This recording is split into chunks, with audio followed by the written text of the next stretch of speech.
So as most of you probably seen, Diablo 2 Resurrected will be releasing September 23rd with beta starting sometime in August. And a lot of you have probably already played this game as younger kids growing up in the 90s and early 2000s. But there's also a generation of younger gamers who have not played this game at all and have only played sequels or Diablo clones like Path of Exile, Grim Dawn, etc.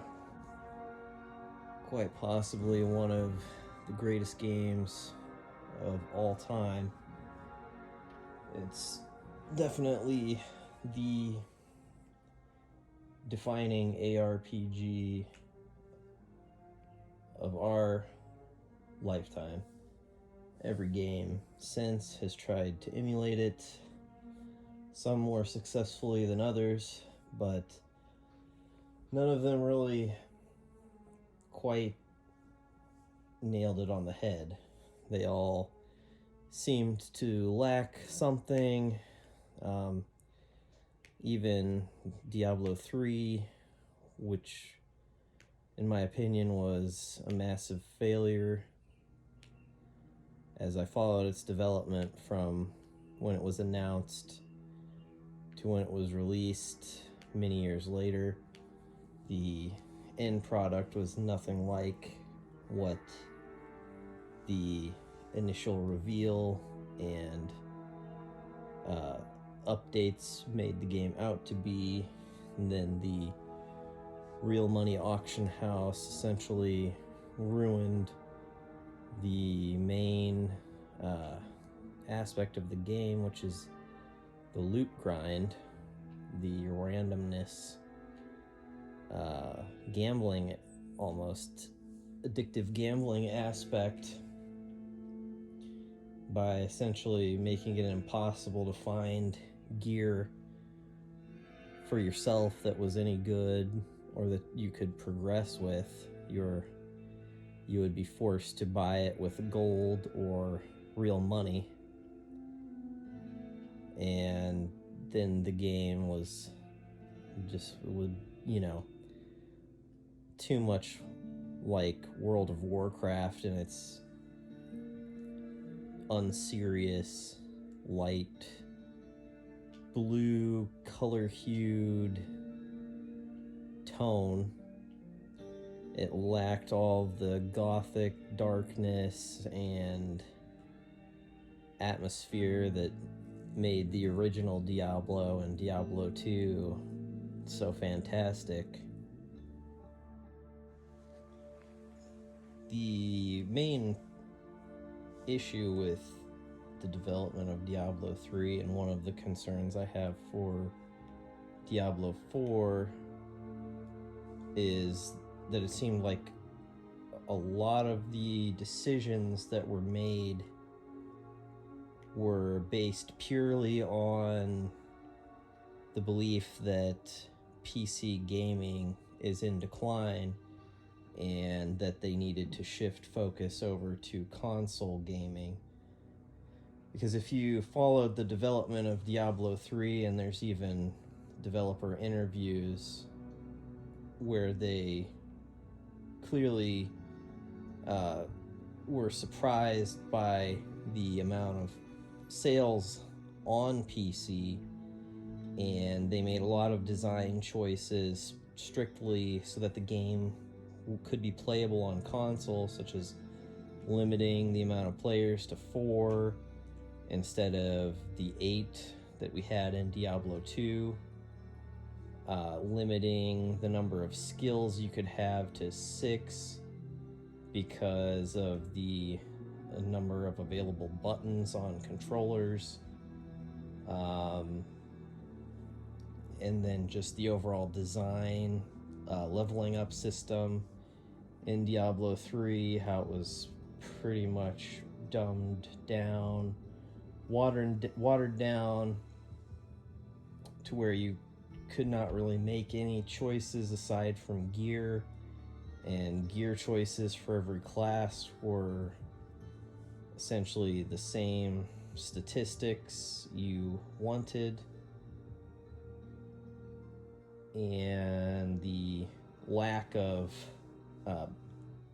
permanent or semi-permanent choices in your character, how you could freely switch out skills and runes and not assign any attribute points or skill points. The skill tree no longer existed. So if you've only played Diablo 3 and you have not played Diablo 2, definitely it is in a league of its own in terms of the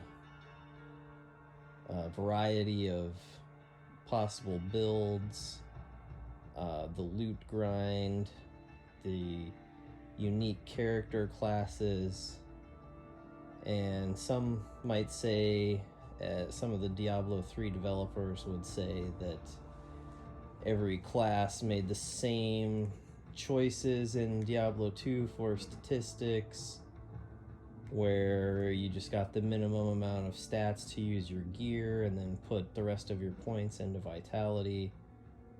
But it's, you know, still a choice available to you, and not all builds actually do that. The stats are interesting in that dexterity affects block chance as well as hit chance, and also affected armor class, and different items required different statistics in order to use them, whereas in Diablo 3 there were no stat requirements other than level requirement. So you lost all the flavor of being a heavy armor wearing barbarian or a lightly armored cloth wearing mage, because everybody wore the same tier armor class, and you just lost all of that flavor. Another major issue with Diablo 3 was the story. It just made no sense from the previous two games, and is another big concern with Diablo 4 coming out in the next couple years, potentially. They just went way overboard with the Nephilim aspect of it from one of the Diablo lore books, which, having read those books, they were actually good books in my opinion, but they just sort of ruined that idea or that concept and went way overboard on trying to dump lore into a game that basically left you to your own imagination to try and figure out what was happening, to piece the story together from the fragments in the game and in the manuals that came with the game.